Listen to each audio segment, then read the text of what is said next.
So yeah, traveling around, they say it teaches you a lot. It does, but it leaves you with more and more questions, which sometimes does my head in. So I thought I'd share some topics with you. So I've wrote a couple of topics down.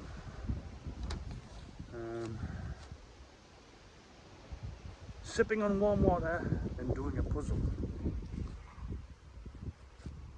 Or can we afford to get drunk every Friday? What the hell's that about?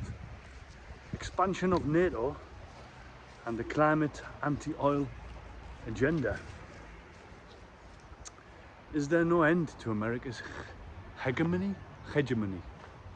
Whatever that means. This is a bit weird. This is something out of a sci-fi movie. I never thought I'd be thinking about this, but who knows, them filmmaking elites in Hollywood might know something that we don't, until now, that is. Transhumanism. Are we being prepped by the algorithms? Christian sects, not sex, sects and missionaries found in poorer countries. What's the link? Okay, so there's a variety of topics there. So I'm pressed to start one at least. If you've got any ideas, let me know. All right, so I thought I'd let me just sit down here. It's a nice secluded place. Okay. Let me tackle Christian sects and missionaries found in poorer countries. What's the link? So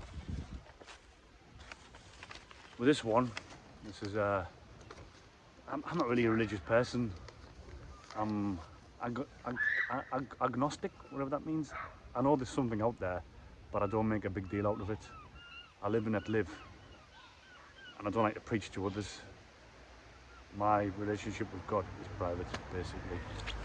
And but as I've travelled, I've noticed that, specifically in Kenya, for various reasons, you have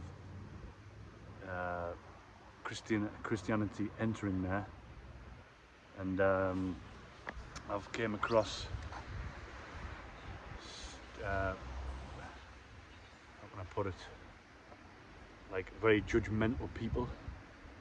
When I was over there, I remember when I was in Sembo Bay in Western Kenya. I was doing some volunteering there with my girlfriend at the time, and so we were given a room, bed, food in exchange for a bit of labour, and basically I used to like practicing my Tai Chi, and the guy who ran the farm, he was evangelical church or something. He saw me practicing my Tai Chi, and then basically disparaged me or talked badly about me behind my back to my girlfriend, saying I'm not the right guy for you. Basically, she shouldn't marry me because I'm practicing devil's work or something like that. That's not the first time I had judgmental, fantastical crap like that. So yeah, that was one time in that part of Kenya. What the church strives to do is to send in the missionaries to persuade the locals to give up their local paganistic ways, pagan rituals, in exchange to adopting a more Christian outlook. But the problem with that is Christianity has many sects and interpretations, as does Islam and all that stuff. So yeah, uh, I found it a bit arrogant, and I also heard that European powers used to do that anyway. It was to, if they couldn't conquer well, first of all, to conquer a place, they had to conquer it idealistically through changing the people's ideology. So this is what I heard, by the way, and read. I can't remember where. It's just through my time as I researched this. If the missionaries couldn't achieve their mission to convert, then the army was sent in. So I think this is still going on in parts of Kenya, to kind of butter them up to a more Christian outlook on life, in the hope that they probably then adopt more capitalistic, more Western views, and business interests can expand into the interior of Africa, I guess. Anyway, so that's, but they had all sorts of superstitious beliefs, like a wind that blows through. Assemble Bay is basically on the coast of Lake Victoria. It's the Lake Victoria coast near Kisumu, and they have this event. It's like this wind that blows through the villages there. I mean, it's probably like something climatic to do with the temperature changes between the land and the lake, because the lake's the biggest in Africa. But anyway, the locals engage in this drumming session that synchronizes with the wind blowing through. Anyway, I thought that was quite quirky. Yeah, well, anyway, this guy told me that because I'm British, I basically only believe in science. I believe in no mysticism, nothing religious. So I don't know what he meant by that. I can't be saved or whatever. But anyway, I just found it very judgmental. And yeah, my other experiences in Kenya was Christianity merging with the local customs. So you'd have like churches in Kenya with the sign of the cross upside down. When I peeped through, there's a lot of drumming going on and a lot of dancing. So they were kind of like, their sermons were merging like their tribal dances with Christian style sermons. Yeah, so that was an interesting experience. And also I think in Kenya, I don't know if you've heard, but one of the consequences of going into people that are not educated and rely on sustenance farming. So basically they have the survival instinct. So they're quite naive in some ways. So what you get is you get some pastors in Kenya claiming that they have the Spirit of God, the Holy Spirit within them. And they've managed to persuade, and you can look this up on YouTube, by the way, to eat grass, because God tells you to eat grass. If you eat grass, you will be saved. And there's videos like this on YouTube of them laying on the ground, doing exactly as they're told, like sheep, and then the pastor walking up on top of them. Anyway, so that's probably proves the power of bringing in a religion such as Christianity into a naive, agrarian, tribal, uneducated society, for whose benefit? Anyway, that's one example. I've got lots of examples. Then when I lived in China, in Kunming, Yunnan, I met this couple, American couple. They were nice, actually.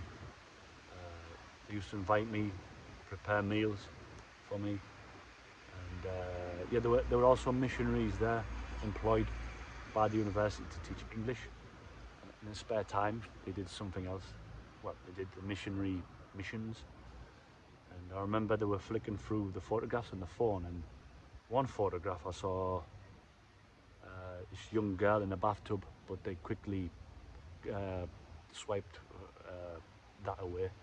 So anyway, I remember I had this argument with him, or a debate. I mean, to be fair, I couldn't care less really. But anyway, it opened my mind to the fact that there is a different school of thought.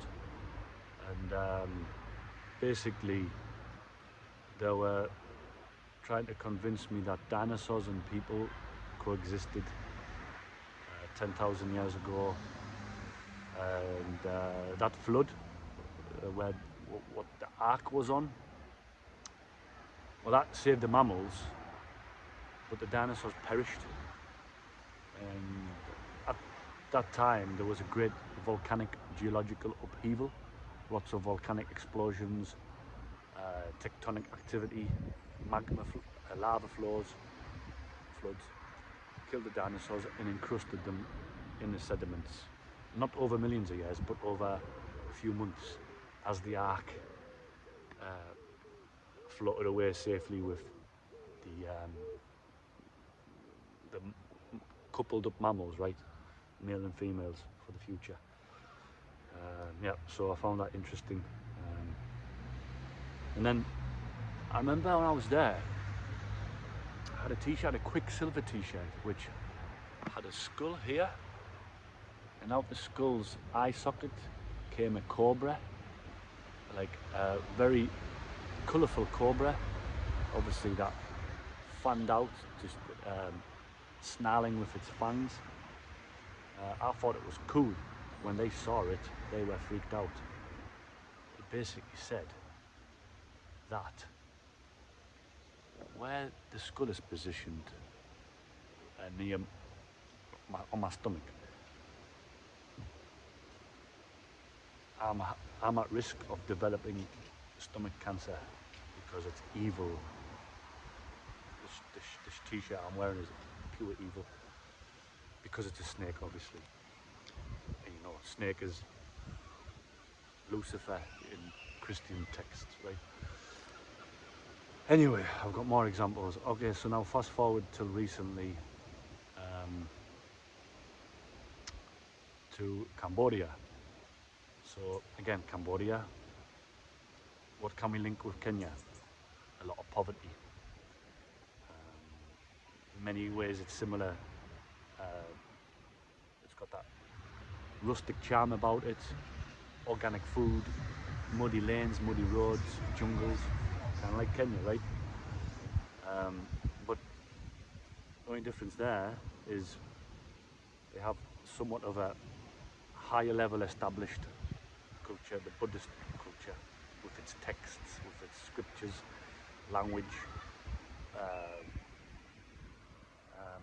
temples, God knows what else. I mean, Angkor Wat, I don't know if you know about it, but that used to be the biggest city in the world 1,000 years ago in Cambodia, the Khmer Empire. Anyway, so I've been living in Cambodia for quite a while. I mean, now I'm back in the UK, but I was living there for about a year. And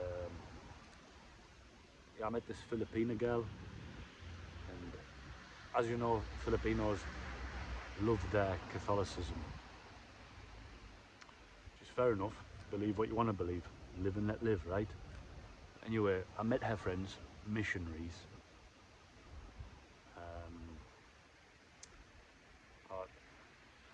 Yeah, so I went for a coffee with them. Again, with my experience from the guy in Kenya, I have kind of mild disdain for them, so I was catching bad vibes from them. Maybe it was me, maybe I was paranoid, but I always feel like proper righteous, like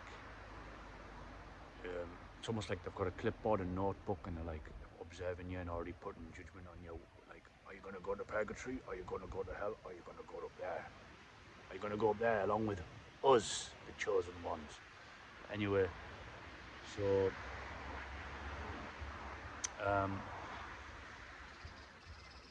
yeah, so basically they were telling me stuff like, well, my girlfriend told me that they don't visit the temples because if you know anything about Angkor Wat, one of the mythical symbols of the Khmer culture is the Naga snake.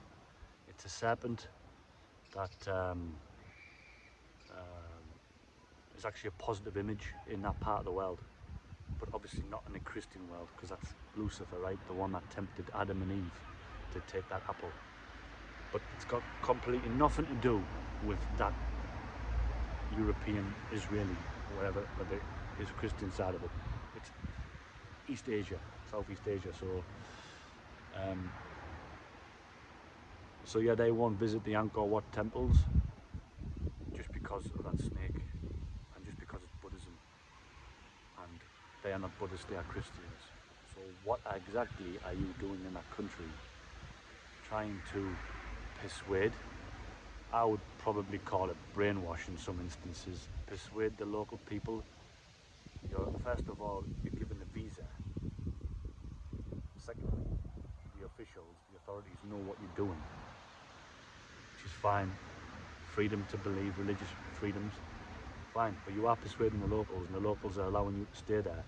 But you are disparaging their culture because there's a snake in their temples, and you don't want to even visit. You don't even want to learn, open your mind to a different culture, to a different experience, and all the legends attached to it, and all the other teachings, and all the things associated with that religion. The monks, the monasteries, the ceremonies, all the genuine life experiences you can be experiencing to better your knowledge and apply it to your everyday life. No, you will not do that because you're Christian. So you kind of, what I can see, kind of got a tunnel vision. You focused on your cause, fair enough. But then you disparage you say that their God is not the true God. They, like, I remember even my girlfriend, Philippine, said, oh, they don't believe in that real God. They're just wasting the time in all them monasteries. And I was just like, flipping heck, that's arrogant, small-minded. In this world of 8 billion people, you think 6 billion are lost because they don't believe in your particular brand of religion. So anyway, I thought that was, like I said, a bit ignorant and egocentric, or whatever the vocabulary is. But anyway, so that's the link I've noticed. These poorer countries, i.e. Kenya, Cambodia, have lax visa rules. Anybody can come in, set up shop, and work the magic. Brainwash, persuade people, whatever you like. So,